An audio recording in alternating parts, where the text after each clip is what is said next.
ಈಗ ವೃಶ್ಚಿಕ ರಾಶಿ ನೋಡೋಣ. ಈಗ ವೃಶ್ಚಿಕ ರಾಶಿಯವ್ರಿಗೆ ನೋಡಿ, ಈ ಕಡೆ ಶನಿ ಬಲನೂ ಇಲ್ಲ, ಗುರು ಬಲನೂ ಇಲ್ಲ, ಸ್ವಲ್ಪ ಒಂದು ಸಾಮಾನ್ಯ ರೀತಿಯೇ ಇರುವಂಥದ್ದು. ಅದರಲ್ಲೂ ಇನ್ನೊಂದು ಏನಂದರೆ ಸಂಪೂರ್ಣವಾಗಿ ಸ್ವಲ್ಪ ತೊಂದರೆನೇ ಅಂತ ಹೇಳ್ಬೋದು ವೃಶ್ಚಿಕ ರಾಶಿಯವರು. ಯಾಕಂದರೆ ಗುರುಬಲನೂ ಇಲ್ಲ, ಶನಿ ಬಲನೂ ಇಲ್ಲ. ಆದರೆ ಹೋದ ವರ್ಷ ನಿಮ್ಮ ಗುರುಬಲ ತುಂಬ ಚೆನ್ನಾಗಿತ್ತು. ಆದರೆ ಈ ಮಾರ್ಚಲ್ಲಿ ನಿಮಗೆ ಗುರುಬಲನೂ ಇಲ್ಲ, ಶನಿ ಬಲನೂ ಇಲ್ಲ, ಜೊತೆಗೆ ಚತುರ್ಥದಲ್ಲಿ ಬೇರೆ ನಿಮಗೆ 4 ಗ್ರಹಗಳಿರುವಂಥದ್ದು. ಜೊತೆಗೆ ಈ ಕಡೆ ಪಾಪಗ್ರಹಗಳು ಇತ್ತು, ದಶಮದಲ್ಲಿ ಕೇತು ಇರುವಂಥದ್ದು. ಪಾಪ ವೃಶ್ಚಿಕ ರಾಶಿಯವ್ರಿಗೆ ಏನು ತಪ್ಪು ಮಾಡದೇ ಇದ್ರೂ ಕೂಡ ಮಾತಿಗೆ ಹೊಣೆಯಾಗುವಂಥದ್ದು, ಸುಳ್ಳಿಗೆ ಒಂದು ಆಪಾದನೆಗಳು ಬರುವಂಥದ್ದು, ಮಾಡದಿರೋ ತಪ್ಪಿಗೆ ಹೊಣೆಯಾಗುವಂಥದ್ದು, ಆಡದಿರೋ ಮಾತಿಗೆ ಹೊಣೆಯಾಗುವಂಥ ಸಾಧ್ಯತೆಗಳು ಕೂಡ ನಾವು ಕಾಣ್ತೀವಿ. ನೋಡಿ, ಮೇಲೆ ಅದು ಕೆಲಸದಲ್ಲಿಂದ ಕೂಡ ತುಂಬ ತೊಂದರೆ ಆಗ್ತಿರುತ್ತೆ. ಡಿಪಾರ್ಟ್ಮೆಂಟ್ ಚೇಂಜ್ ಮಾಡಿರ್ತಾರೆ, ಅಥವಾ ಕೆಲಸದಿಂದನೇ ಉಚ್ಚಾಟನೆ ಮಾಡಿಬಿಟ್ಟಿರ್ತಾರೆ. ಆಫೀಸಲ್ಲಿರೋಂಥ ಕೆಲಸ ಹೊರಗಡೆ ತಿರುಗಾಡೋಂಥ ಕೆಲಸ ಕೊಟ್ಬಿಟ್ಟಿರ್ತಾರೆ.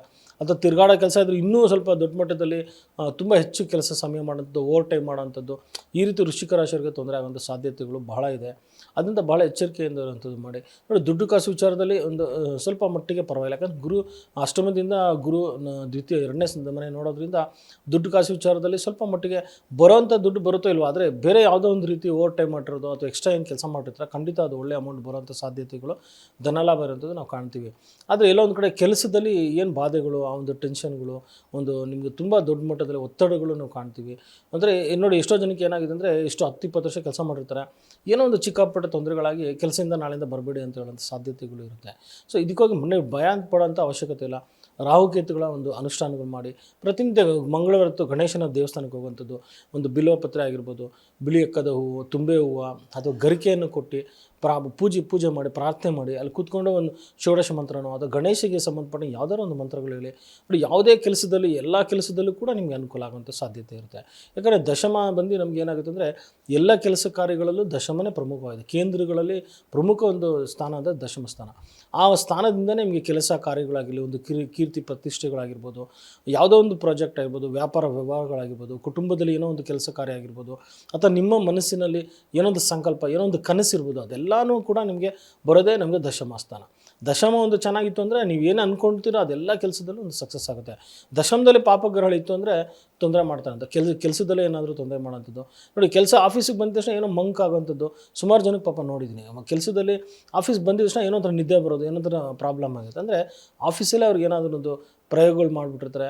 ಆಫೀಸಿಗೆ ಬಂದರೆ ಯಾವ ಕೆಲಸನ ಆಗ್ಬಾರ್ದು, ಆ ಥರ ಎಲ್ಲ ಮಾಡಿರ್ತಾರೆ. ಆ ಮನೆಗೆ ಹೋದರೆ ಚೆನ್ನಾಗಿರ್ತಾರೆ, ಅಥವಾ ಮನೆಯಲ್ಲಿ ತೊಂದರೆ ಇರುತ್ತೆ, ಹೊರಗಡೆ ಬಂತು ಅಂದರೆ ಮನಸ್ಸು ಲವಲವಿಕೆ ಆಗಿರುತ್ತೆ. ಅಂದರೆ ಮನೆಗೆ ಅಥವಾ ಆಫೀಸ್ಗೆ ಹೋಯ್ತು ಅಂದರೆ ಮತ್ತೆ ಏನೋ ಒಂಥರ ಮಂಕ್ ಬಡ್ದಂಗೆ ಇರುತ್ತೆ. ಏನಕ್ಕಂದರೆ ದಶಮದಲ್ಲಿ ರಾಹುಕೇತುಗಳಿದ್ದರೆ ಸಾಮಾನ್ಯವಾಗಿ ಈ ಥರ ಆಗುತ್ತೆ. ಎಲ್ಲರಿಗೂ ಆಗುತ್ತೆ ಅಂತಲ್ಲ, ಏನೋ ಒಂದು ಹಿತಶತ್ರುಗಳಿದ್ದರೆ, ಇವ್ರ ಮೇಲೆ ಒಂದು ಷಡ್ಯಂತ್ರ ಮಾಡೋರಿದ್ದರೆ ಖಂಡಿತ ತೊಂದರೆ ಆಗುವಂಥ ಸಾಧ್ಯತೆಗಳು ಇರುತ್ತೆ. ಸೊ ಅದರಿಂದ ಭಾಳ ಗುಪ್ತ ರೀತಿಯಲ್ಲಿ ಇದ್ದು ಕೆಲಸ ಕಾರ್ಯಗಳಲ್ಲಿ ನಿರತರಾಗುವಂಥದ್ದು. ನೋಡಿ, ಶಕ್ತಿ ದೇವರ ಆರಾಧನೆ ಮಾಡುವಂಥದ್ದು, ಗಣೇಶನ ಒಂದು ಪ್ರಾರ್ಥನೆ ಮಾಡುವಂಥದ್ದು ಮಾಡಿ. ಅದರಲ್ಲೂ ತಾಯಿಯಿಂದ ಬೇಜಾರಾಗುವಂಥದ್ದು, ತಾಯಿ ಆಡುವಂಥ ಮಾತಿನಲ್ಲಿ ಮನಸ್ಸಿಗೆ ಬೇಜಾರಾಗುವಂಥದ್ದು. ನೋಡಿ, ಕುಟುಂಬಕ್ಕೆ ಅಷ್ಟೆಲ್ಲ ಮಾಡಿರ್ತೀರ, ಅಷ್ಟೆಲ್ಲ ನೋಡ್ಕೊಂಡಿರ್ತೀರ, ಅಕ್ಕ ತಂಗಿರಿಗೆ ಒಂದು ಒಳ್ಳೆ ರೀತಿಯಲ್ಲಿ ಖರ್ಚು ಮಾಡೋವಂಥದ್ದು, ಅವ್ರು ಬಂದಾಗೆಲ್ಲ ಪ್ರೀತಿಯಿಂದ ನೋಡ್ಕೊಳ್ಳೋಂಥದ್ದು, ಶುಭ ಕಾರ್ಯಗಳು ಬಂದಾಗ ಅವ್ರಿಗೆ ಏನೊಂದು ಉಡುಗೊರೆ ಬಟ್ಟೆಗಳು ಕೊಡಿಸೋಂಥದ್ದು ಎಲ್ಲ ಎಲ್ಲ ರೀತಿ ಚೆನ್ನಾಗಿ ಮಾಡಿದ್ರು ಕೂಡ ತಾಯಿಯಿಂದ ಮನಸ್ಸಿಗೆ ಬೇಸರ ಆಗುವಂಥದ್ದು. ಏನೋ ಒಂದು ತಾಯಿ ಇಷ್ಟೆಲ್ಲ ಮಾಡಿದ್ರು ಕೂಡ ತಾಯಿಯಿಂದ ನಿಮಗೆ ಮನಸ್ಸಿಗೆ ಏನೋ ಒಂದು ಅವರು ಒಂದು ಬೇಜಾರಾಗೋ ರೀತಿಯಲ್ಲಿ ನಿಮಗೆ ಮಾತಾಡೋಂಥ ಸಾಧ್ಯತೆಗಳು ಇರುತ್ತೆ. ಜೊತೆಗೆ ನೋಡಿ, ಭೂಮಿ ಖರೀದಿ ಮತ್ತು ವಾಹನ ಖರೀದಿಯಲ್ಲಿ ಭಾಳ ಎಚ್ಚರಿಕೆಯಿಂದ ಇರೋಂಥದ್ದು ಮಾಡಿ. ಅದರ ಟ್ರಾವೆಲ್ ಏಜೆನ್ಸಿ ಇರೋಂಥವ್ರು ಭಾಳ ಎಚ್ಚರಿಕೆಯಿಂದ ಇರೋಂಥದ್ದು ಮಾಡಿ. ಈ ಒಂದು ಮಾರ್ಚ್ ತಿಂಗಳಲ್ಲಿ ಏನೋ ಚಿಕ್ಕಪುಟ್ಟ ಅನಾಹುತಗಳಾಗೋದು, ಸೆಟ್ಲ್ಮೆಂಟ್ ಆಗುವಂಥದ್ದು, ಮತ್ತು ಗಾಡಿ ಅನಾಹುತಗಳಾಗುವಂಥ ಸಾಧ್ಯತೆಗಳು ಇರುತ್ತೆ. ಅಥವಾ ಗಾಡಿ ಖರೀದಿ, ಮನೆ ಖರೀದಿಯಲ್ಲಿ ಸ್ವಲ್ಪ ಏನೋ ಡಾಕ್ಯುಮೆಂಟ್ಸಲ್ಲಿ ವ್ಯತ್ಯಾಸ ಇರುತ್ತೆ, ನಿಮಗೆ ಗೊತ್ತಿರಲ್ಲ, ಅಥವಾ ಡಾಕ್ಯುಮೆಂಟ್ಸಲ್ಲಿ ವ್ಯತ್ಯಾಸದಿಂದ ಸ್ವಲ್ಪ ತೊಂದರೆ ಆಗುವಂಥ ಸಾಧ್ಯತೆಗಳು ಕೂಡ ನಾವು ಕಾಣ್ತೀವಿ. ಅದರಲ್ಲೂ ರಿಯಲ್ ಎಸ್ಟೇಟ್ ಮಾಡೋಂಥವ್ರು, ಭೂಮಿ ವ್ಯಾಪಾರಗಳು ಮಾಡೋಂಥವ್ರು ತುಂಬ ಎಚ್ಚರಿಕೆ ಇರೋಂಥದ್ದು ಮಾಡಿ. ಯಾಕಂದರೆ ನೀವು ಏನೋ ಆ ಥರದಲ್ಲಿ ಎಲ್ಲೋ ಒಂದು ಕಡೆ ಕಮ್ಮಿ ಕೊಡ್ತಾರೆ, ಅಥವಾ ಏನೋ ಒಂದು ಸ್ವಲ್ಪ ಕಮ್ಮಿ ರೇಟಿಗೆ ಕೊಡ್ತಾರೆ ಅಂತೇಳಿ ನೀವು ಅದನ್ನು ಪರ್ಚೇಸ್ ಮಾಡೋಂಥದ್ದು, ಆ ಥರವಾಗಿ ಅದಕ್ಕೆ ಸಂಬಂಧಪಟ್ಟಾಗೆ ನೀವು ತೊಗೊಳ್ಳೋಂಥದ್ದು, ಮುಂದುವರಿಯುವಂಥದ್ದು ಸ್ವಲ್ಪ ಹುಷಾರಾಗಿ ಮಾಡೋಂಥದ್ದು ಮಾಡಿ. ಅದು ಹಣ ಮತ್ತು ಧನಲಾಭ ಅಂತೂ ಖಂಡಿತ ನಿಮಗೆ ಇರುವಂಥದ್ದು. ಎಷ್ಟೇ ನೀವು ತೊಂದರೆ ಇದ್ದರೂ ಕೂಡ ಕೆಲಸ ಕಾರ್ಯಗಳಲ್ಲಿ ಸ್ವಲ್ಪ ದುಡ್ಡು, ಹಣಕಾಸು ಖಂಡಿತ ನಿಮಗೆ ಅನುಕೂಲ ಆಗುವಂಥದ್ದು. ದ್ರವ್ಯ ಲಾಭ, ಧನಲಾಭ ಖಂಡಿತ ದೊಡ್ಡ ಮಟ್ಟದಲ್ಲಿ ಅನುಕೂಲ ಆಗುವಂಥದ್ದು. ನೋಡಿ, ಆರೋಗ್ಯಕ್ಕೆ ಸಂಬಂಧಪಟ್ಟಾಗೆ ಸ್ವಲ್ಪ ಗ್ಯಾಸ್ಟ್ರಿಕ್ ಇರುವಂಥದ್ದು, ಕಾಲಿಗೆ ಸಂಬಂಧಪಟ್ಟಾಗೆ ನೋವುಗಳಿರುವಂಥದ್ದು, ಬಾಧೆಗಳಿರುವಂಥದ್ದು. ನೋಡಿ, ಆಪ್ರೇಷನ್ ಮೊದಲೇ ಒಂದು ಆಪ್ರೇಷನ್ ಆಗಿದೆ ಅಂದರೆ ಮತ್ತಿನ್ನೊಂದು ಆಪ್ರೇಷನ್ ಆಗೋ ಸಾಧ್ಯತೆಗಳು ಕೂಡ ಇರುತ್ತೆ. ಭಾಳ ಎಚ್ಚರಿಕೆಯಿಂದ ಇರುವಂಥದ್ದು ಮಾಡಿ. ಸ್ತ್ರೀಯರಿಗೆ ವಿಶೇಷವಾಗಿ ನಾನು ಹೇಳ್ದಂಗೆ ಸ್ವಲ್ಪ ಅನಾನುಕೂಲತೆ ಇರೋಂಥದ್ದು ಮಾಡಿ. ಅದರಲ್ಲೂ ನೋಡಿ, ವೃಶ್ಚಿಕ ರಾಶಿಯವರಿಗೆ ಮನೆಗೆ ಸಂಬಂಧಪಟ್ಟ ವಾಹನ ಚಾಲನೆಯಲ್ಲಿ ಭಾಳ ಎಚ್ಚರಿಕೆ ಇರುವಂಥದ್ದು ಮಾಡಿ. ಅದು ಎಲ್ಲೊಂದು ಕಡೆ ಸ್ನೇಹಿತರೊಂದಿಗೆ ದೂರ ಪ್ರಯಾಣವಾಗುವಂಥದ್ದು, ಸಣ್ಣ ಪುಟ್ಟ ಒಂದು ಟ್ರಿಪ್ಗಳಂಥ ಸಾಧ್ಯತೆಗಳು ಕೂಡ ಇರುವಂಥದ್ದು ನಾವು ಕಾಣ್ಬೋದು. ಆದರೆ ವಿಶೇಷವಾಗಿ ವೃಶ್ಚಿಕ ರಾಶಿಯವರಿಗೆ ಮಕ್ಕಳ ವಿಚಾರದಲ್ಲಿ ಭಾಳ ಎಚ್ಚರಿಕೆ ಇರುವಂಥದ್ದು ಮಾಡಿ. ಮಕ್ಕಳವರು ಹೇಳ್ದಿರೋ ಮಾತು ಕೇಳ್ದಿರೋಂಥದ್ದು, ಮತ್ತು ಅವರೇ ಒಂದು ಮಂಡತನ ಮಾಡೋವಂಥದ್ದು, ಮತ್ತು ಅವರು ನಿಮ್ಮ ಮನಸ್ಸಿಗೆ ಬೇಜಾರಾಗಿ ನಿಮ್ಗೆ ಹೇಳ್ದಿರೇ ಕೆಲವೊಂದು ಕಾರ್ಯಗಳಲ್ಲಿ ನಿರತರಾಗುವಂಥದ್ದು, ಮನಸ್ಸಿಗೆ ಸ್ವಲ್ಪ ಬೇಸರ ಆಗುವಂಥದ್ದು ಸಾಧ್ಯತೆಗಳಿರುತ್ತೆ. ಅಥವಾ ವಿದೇಶದಲ್ಲಿದ್ದರೂ ಕೂಡ ನಿಮ್ಮ ಮನಸ್ಸಿಗೆ ಬೇಸರ ಆಗೋ ರೀತಿಯಲ್ಲಿ ನಡ್ಕೊಳ್ಳೋಂಥ ಸಾಧ್ಯತೆಗಳಿರುತ್ತೆ ನೋಡಿ. ಅದಕ್ಕೆ ಭಯಪಡೋಂಥ ಅವಶ್ಯಕತೆ ಇಲ್ಲ. ನಾನು ಇದು ನವಗ್ರಹ ಸ್ತೋತ್ರ ಪಠನೆ ಮಾಡೋಂಥದ್ದು ಮಾಡಿ, ಗುರುವಿನೊಂದು ಸ್ತೋತ್ರ ಮಾಡಿ. ಓಂ ಗುರುವೇ ಸರ್ವಲೋಕಾನಾಂ ವಿಷಜೆ ಭವರೋಗಿಣಾಂ ನಿಧಿಯೇ ಸರ್ವ ವಿದ್ಯಾನಾಂ ದಕ್ಷಿಣಾಮೂರ್ತಯೇ ನಮಃ.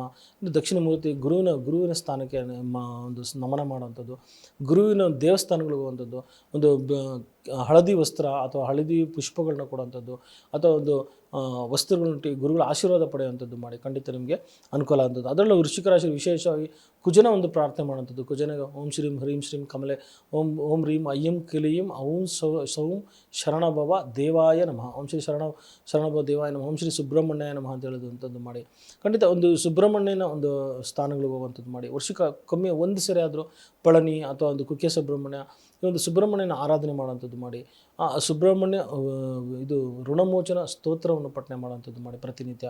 ಖಂಡಿತ ನಿಮಗೆ ಅನುಕೂಲ ಆಗುವಂಥದ್ದು. ಅದರಲ್ಲೂ ವಿಶೇಷವಾಗಿ ಕೆಲಸದಲ್ಲಿ ಯಾರಿಗಾದರೂ ತೊಂದರೆ ಖಂಡಿತ ಅವರು ಪ್ರತಿನಿತ್ಯ ಆದಿತ್ಯ ಹೃದಯ ಪಠನೆ ಮಾಡುವಂಥದ್ದು, ಅಥವಾ ರಾಮನ ಯಾವುದಾದ್ರು ಒಂದು ಸ್ತೋತ್ರ ಹೇಳೋಂಥದ್ದು ಮಾಡಿ.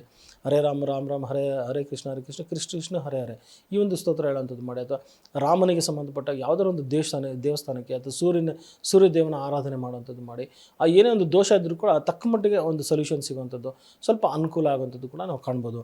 ಅದರಲ್ಲಿ ವಿಶೇಷವಾಗಿ ಮತ್ತು ಯಾರೋ ಒಂದು ತುಂಬ ಪ್ರೀತಿಪೂರ್ವಕರಾಗಿರುವಂಥ ಒಂದು ವ್ಯಕ್ತಿನ ನೀವು ಈ ತಿಂಗಳಲ್ಲಿ ಮೀಟ್ ಮಾಡೋವಂಥದ್ದು, ಒಂದು ಪ್ರೀತಿ ವಿಚಾರ ಆಗಿರ್ಬೋದು, ಪ್ರೀತಿ ವಿವಾಹದಲ್ಲೂ ಕೂಡ ಸ್ವಲ್ಪ ಮಟ್ಟಿಗೆ ಅನುಕೂಲ ಆಗುವಂಥದ್ದು ಕೂಡ ನಾವು ಕಾಣ್ತೀವಿ.